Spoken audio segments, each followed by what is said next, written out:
एक छोटा सा गांव था जहाँ सब कुछ शांत था। गांव के लोग एक दूसरे की मदद करते, त्योहार मिलके मनाते और जिंदगी खुशी से गुजर रही थी। लेकिन एक शाम सूरज ढलते ही एक अजनबी गांव में कदम रखता है। वो एक तांत्रिक था, काले कपड़े, हाथ में एक लंबी सी लकड़ी और एक लाल छाता बांधे हुए, गले में रुद्राक्ष की माला और आंखों में एक अजीब सी चमक। गांव के कुछ जवान उसका मजाक उड़ाते हुए कहते हैं, ये काला जादू करने वाले नौटंकी गांव में क्या कर रहे हैं।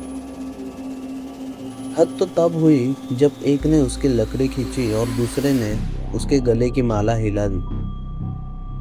तांत्रिक ने चुपचाप सब बर्दाश्त किया, फिर धीरे से बोला, तुमने अपना विनाश खुद ही बुलाया है।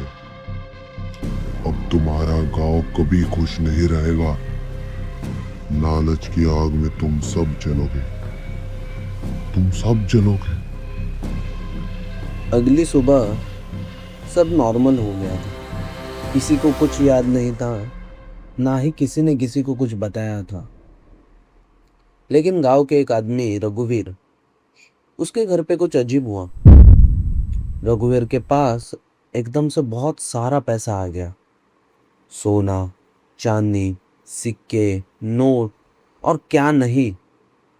लेकिन उसने किसी को नहीं बताया कि उसे ये सारा पैसा कहाँ से मिला। सब कुछ कुशल मंगल चल रहा, मगर असली बाधा तो तब आई जब 2 हफ्ते के अंदर अंदर रघुवीर के घर में एक के बाद एक मौत होने लगी।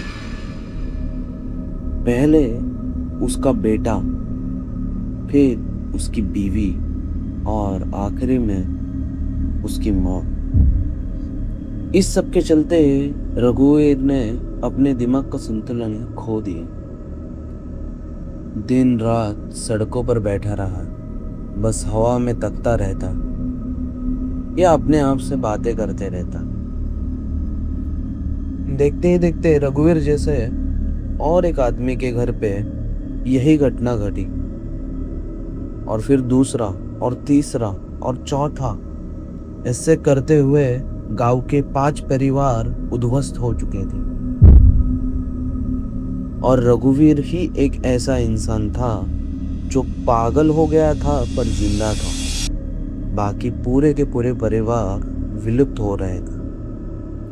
गांव वालों ने रघुवीर को एक दिन जबरदस्ती पूछा, बता रघुवीर, ये सब क्या हो रहा है और ये तेरे साथ क्या हुआ।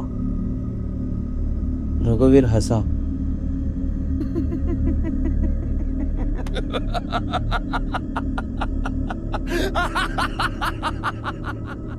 मेरे सपने में एक रात शैतान आया था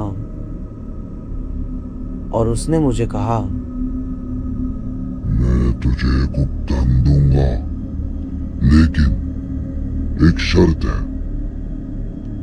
जो मैं कहूं वो तुझे करना पड़ेगा। शैतान ने मुझे इतना धन दिया कि मेरे 7 पुश्तों ने आज तक इतना धन देखा भी नहीं हुआ है।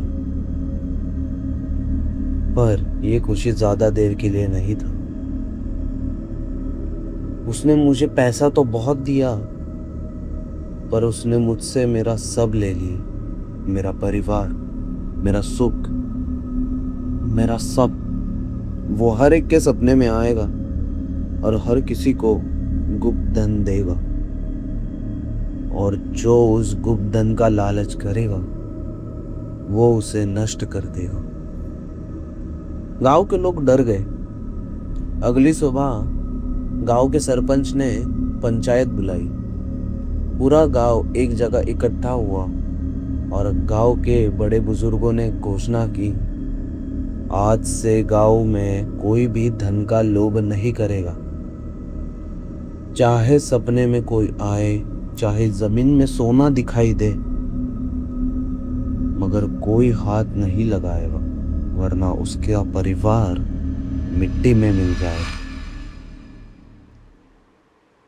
समय बीत गया, लेकिन आज भी अगर गांव में किसी के घर अचानक मुसीबत आ जाए तो लोग कहते हैं लगता है किसी ने गुप्त धन का लालच किया। आज भी कई सारे गांवों में ये कहा जाता है कि हर रात हर किसी के घर के नीचे से एक गुप्त धन गुजरता है और वो उसके सपने में आता है और वो उसे सब देने का वादा करता है। पर जब कोई लालच करके उसे अपनाता है तो उसका पूरा परिवार गायब हो जाता है। आज भी उस गांव के अंधेरे में जब तेज हवा चलती है, कुछ लोग कहते हैं कि हमें आज भी उस तांत्रिक की आवाज सुनाई देती, सब जल जाओगे, सब जल जाओगे, सब जल जाओगे।